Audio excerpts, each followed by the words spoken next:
I lost my whole family. The only person I have left is a cousin twice removed, whom I didn't even know during the war or before the war. I knew he existed, but I'd never met him.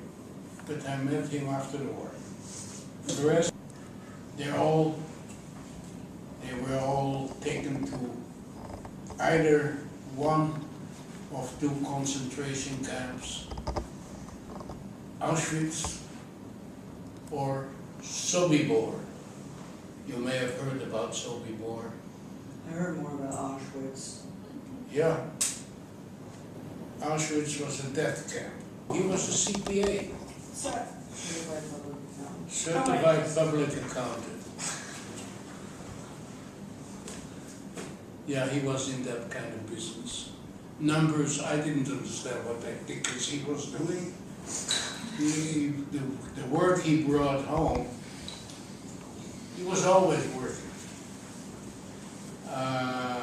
When he took a vacation from his job, he was working for others, and of course, during the month of January, February, May, and March,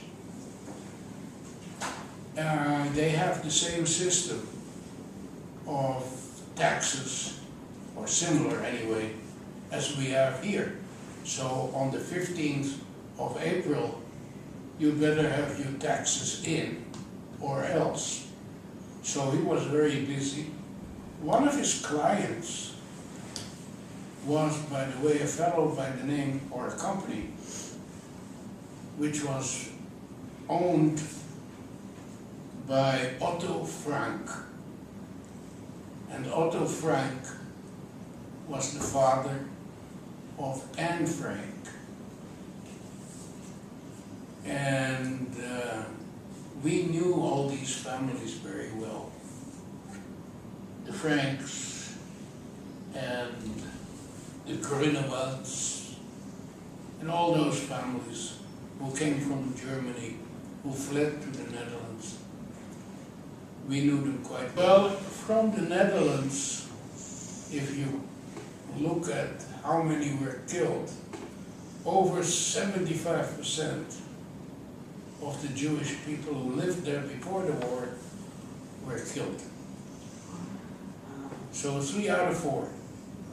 Wow, That's a lot. yeah. That's a lot. And that's why they're not, there's not much, there wasn't much for me to go back to, because my whole family disappeared. I didn't have brothers or sisters. My parents disappeared. My girlfriend disappeared. Her family disappeared. Everybody I knew and loved, because that's the whole thing, You have your family and you do, unless you have real problems, but you do love them. That's what you got, your family. And all of them disappeared, never came back. After the war, I was in an orphanage, and some of the stories of the kids who were there were horrifying, absolutely horrifying, especially the girls. Many of them were terribly abused sexually by their so-called caregivers, which used them and misused them. No, I did not go. I did not feel that I could go and visit a concentration camp.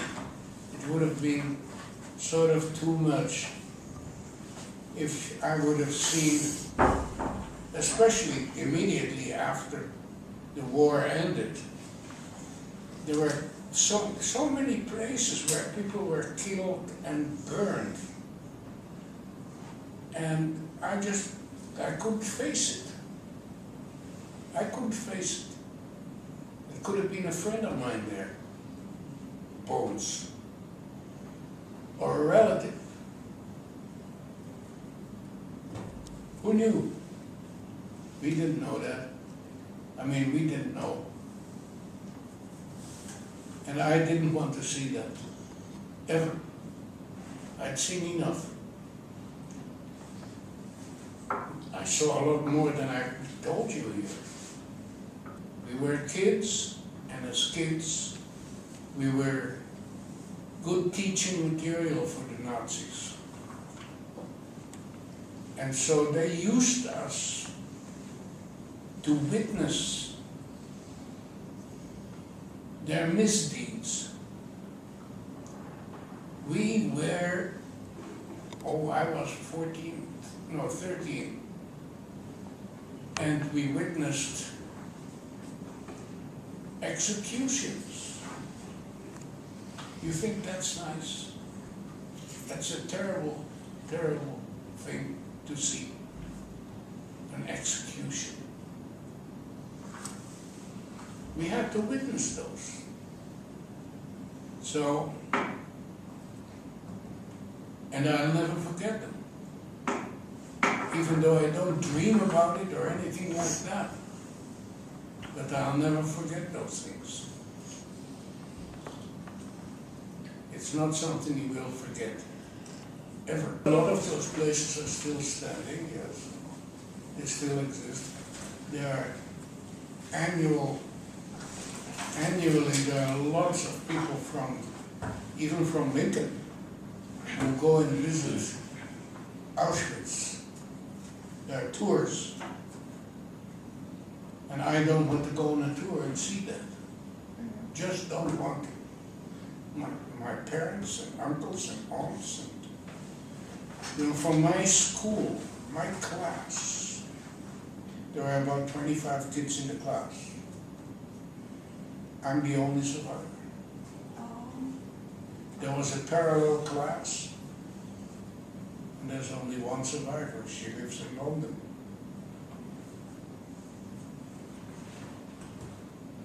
I don't want to see any of that, ever.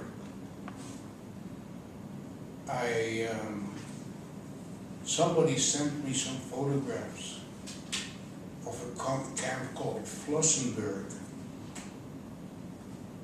because they thought I knew what to do with them. Well, I passed them on to the Holocaust Museum in Washington, D.C., because they're always interested in that material.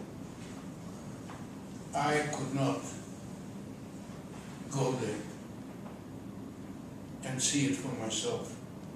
And it was not very far from where I used to be in hiding. I didn't want to see it. I thought it was ghoulish. Would have been ghoulish for me to go see that. Because there were probably people I'd seen on the street, people I'd met, relatives of people I knew. I couldn't look at those little bones and bits of people. It was too much.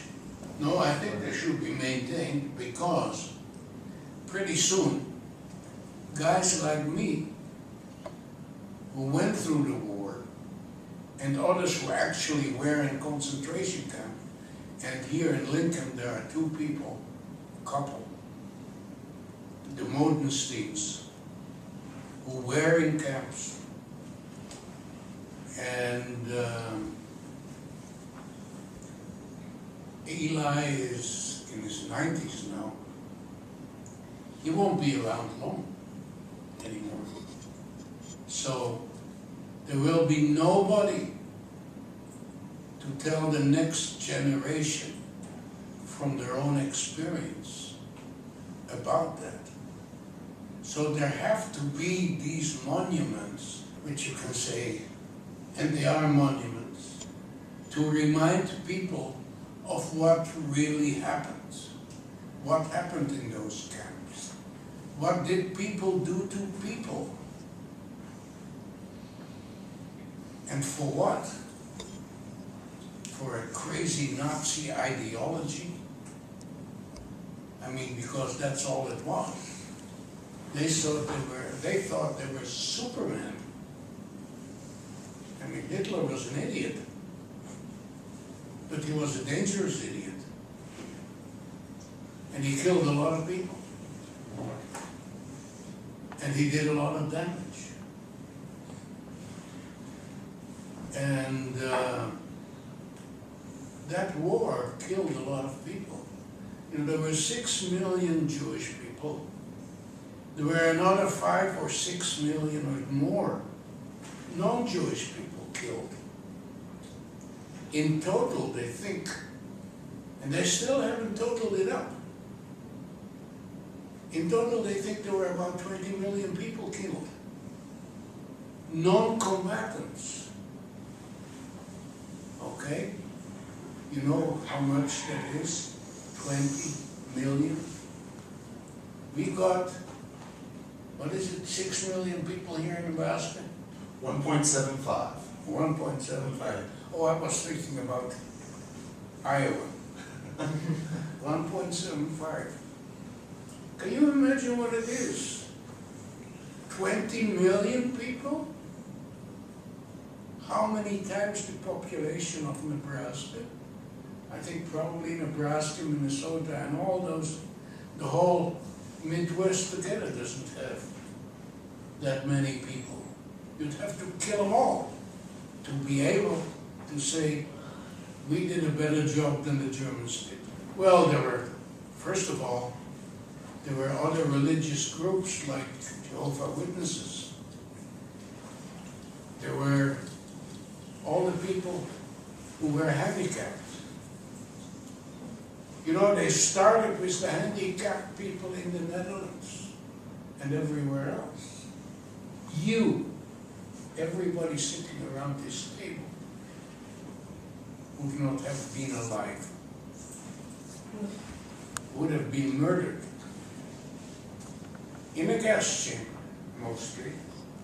We could have been shot also. You have to think about that for a moment. What would have happened to me? What have I done that I deserve that kind of a treatment by anybody? And I'm asking myself also, what have you done that you would have deserved that kind of treatment?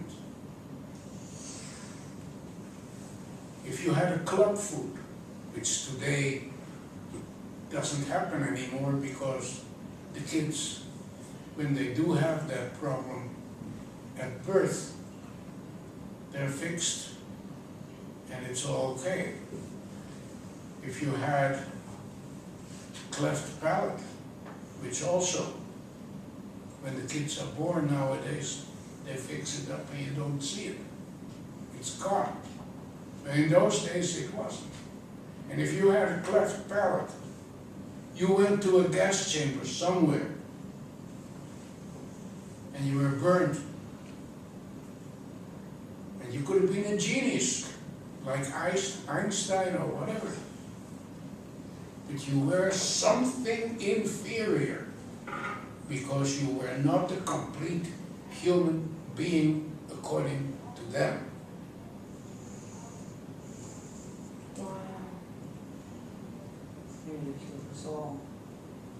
It's very hard to believe that people would be like that, but they were. I'm sorry to say. People are like that. Look what happened in Darfur. Look what happened in with the Hutu and the Tutsi. The war, where people were killed because they belonged to another tribe. Look at the hatred between the Sunni and the Shia, the Muslims.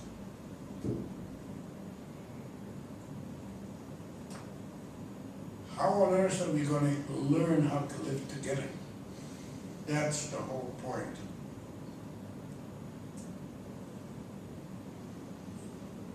It's stuff I don't have the answer. And I'll go to, I don't know if I'll go to heaven, probably go to hell, but wherever I'll go, I don't have the answer. I wish I had. I could give you the answer. But I don't. Have you? No? Nobody has the answer. I don't even know if God has the answer. I escaped. They knew how many people there were supposed to be in that apartment. Because they had a list. Where did they have the list from? They had the list from the guy who betrayed that whole group. And it wasn't only us that betrayed, they betrayed others as well. And I don't know if you read the book by Anne Frank or know about the story of Anne Frank, but she and her family and a bunch of other people, 4 others, were betrayed. And they knew exactly how many people were supposed to be in that apartment. The Germans, they knew exactly. And in our case, it was the same way. They raided about 10 places that particular day. And they raided about 10 places. And they caught in total about 30 people. Family included. And there would have been 31 if they had caught me. But they didn't. Lucky me, yeah, they shoot me right in the back. Whether you were a kid or not. Oh, they were great heroes. Now, I have no idea why he let me go.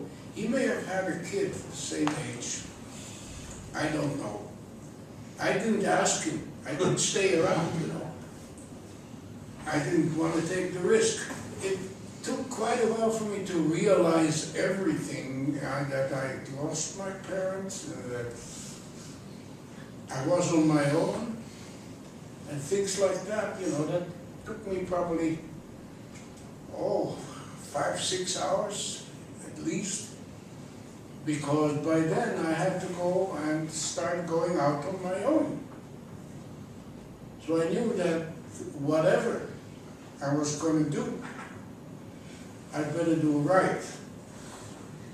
Make the right decisions, go in the right directions, do the right things. I mean, things could be wrong in stealing food and things like that, and stealing eggs. But I did the right things to keep myself alive. That was my main effort. I was only thinking about myself, about nobody else, and nothing else, which is what you do in those cases. And if you don't, you die. And I wasn't ready for that. I stayed with the resistance group the rest of the war and for 1 year after the war. And then I went to an orphanage of war orphans. And I can tell you stories about that. But I can keep you here till 1 o'clock tonight. You know, I'm not going to do that. I had to give a lecture, I think it was 97, something like that. I had to jump in for somebody who had gotten sick and who had made arrangement with Wesleyan University. And so that was the first time, and I think it was 97, something like that. But I'm not sure, God, I don't remember. I've spoken so much in so many places, all over the country actually, that I really don't remember. I mean, I should have made a list. Then I could have counted. But I didn't. They still say there are some people, but they're usually, first of all, they're ignorant. and they're Nazis. Because they don't want to feel the guilt of being a Nazi. They say the whole story is made up, and there were no concentration camps, and nothing. Now everybody knows that's nonsense, because the Germans themselves had an archive which was opened about 2 years ago to the public. They had an archive in which everything was written down by themselves, by the Germans. So we know that anybody saying that there was no Holocaust is nuts.